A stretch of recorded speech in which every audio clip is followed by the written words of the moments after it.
जब गंगा के किनारे खुद शेषनाग आए एक बुढ़िया से मिलने, उसके बाद जो हुआ उसे देखकर आपको अपनी आंखों पर यकीन नहीं होगा। माना जाता है कि शेषनाग ब्रह्मांड के सबसे पहले नाग थे। शेषनाग अनंत अर्थात जिसकी कोई सीमा नहीं है। पौराणिक कथाओं में ये वर्णन है, शेषनाग भगवान विष्णु की सैया है और उनके माथे पर पृथ्वी टिकी हुई है। शेषनाग को ब्रह्मांड के सभी ग्रहों को अपने फन पर रखने के लिए माना जाता है और लगातार अपने सभी मुखों से भगवान विष्णु की स्तुति करते हैं। शेषनाग को नाग में सबसे बड़ा दर्जा दिया जाता है। आज हम आपको शेषनाग से जुड़े एक ऐसी सच्ची घटना के बारे में बताने वाले हैं जिसको सुनकर आप हैरान हो जाएंगे। शेषनाग को भगवान विष्णु के सबसे करीब माना जाता है। कहा जाता है कि शेषनाग भगवान विष्णु के भक्तों को आज भी नहीं आने देते। यूपी के कृषि में 85 वर्ष की एक बुजुर्ग महिला अपने बेटे प्रकाश और तेजस्वी के साथ रहती थी। बुजुर्ग महिला की बहू उसे बहुत परेशान करती थी और अपने पति को भी उसके खिलाफ शिकायत करती थी। महिला 85 साल की उम्र में हर रोज 5 बजे उठकर भगवान विष्णु और शेषनाग की पूजा करती थी।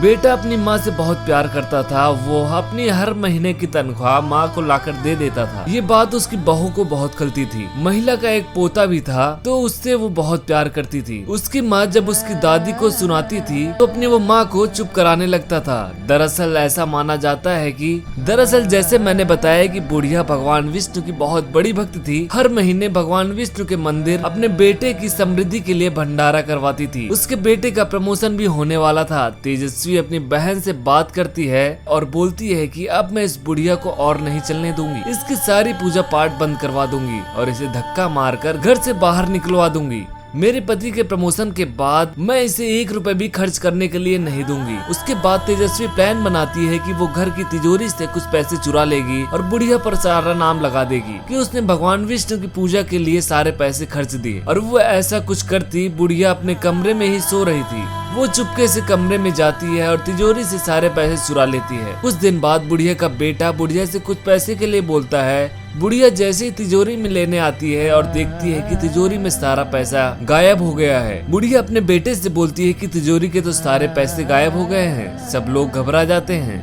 तेजस्वी बोलती है कि जरूर आपने सारे पैसे खर्च कर दिए होंगे। हर दिन तो भगवान विष्णु के नाम पर कुछ न कुछ खरीदती रहती हो। पैसे क्या पेड़ में उगते हैं। और अपने पति को बोलती है, मैंने आपको पहले ही समझाया था कि इसको 1 रुपए भी मत दीजिए। आए दिन मंदिर में भंडारा करवाया करती है और घर खर्च या मेरे गहने के लिए बोलती है। चलो देखते हैं। बुढ़िया का बेटा भी बुढ़िया पर बहुत चिल्लाता है, माँ मुझे आपसे ये उम्मीद नहीं थी, अब मैं आपको 1 रुपए भी नहीं दूंगा, और गुस्से में निकल जाता है। उसके बाद तेजस्वी भी बुढ़िया को बहुत सुनाती है। भगवान विष्णु और शेषनाग की मूर्ति बुढ़िया को देकर उसे घर से निकाल देती है और बोलती है कि ले जाइए अपने विष्णु को अपने साथ और निकल जाइए इस घर से। बुढ़िया बहुत दुखी रहती है। वो थोड़ी देर मंदिर में बैठ जाती है और बहुत रोती है और उसके बाद सोचती है कि अब मुझे नहीं जीना। मेरा बेटा भी मुझसे इतना उदास हो गया है। मेरा बेटा भी मुझे गलत समझने लगा। अब मेरे जीने का कोई मकसद नहीं है। मंदिर के पास गंगा बहती है।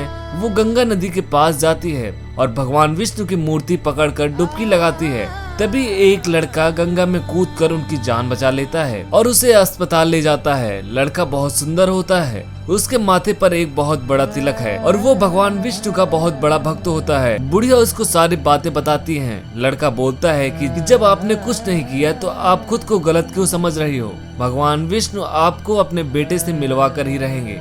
अब मुझे जाना होगा। और लड़का गायब हो जाता है। बुढ़िया लड़के को अचानक से गायब देखकर परेशान हो जाती है। फिर वो देखती है कि उसकी मूर्ति में शेषनाग गायब है और वो समझ जाती है कि भगवान विष्णु ने ही उसे बचाने के लिए शेषनाग को भेजा था।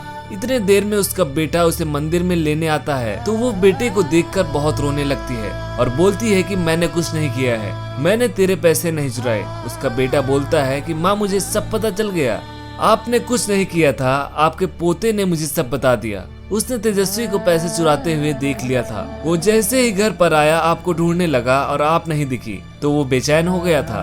उसने मुझे सारी सच्चाई बता दी। अगर ऐसा कुछ होता भी है तो आपको घर से जाने की कोई जरूरत नहीं थी, चाहे कोई आपको क्यों ना बोले। मैं उस समय गुस्से में था इसलिए आपको उल्टा सीधा बोल दिया, लेकिन आज के बाद आपको मैं कुछ भी नहीं बोलूंगा। दोस्तों आपको यह वीडियो कैसी लगी कमेंट करके जरूर बताएं और ऐसी अमेजिंग वीडियोस देखने के लिए चैनल को सब्सक्राइब जरूर करें। हर हर महादेव।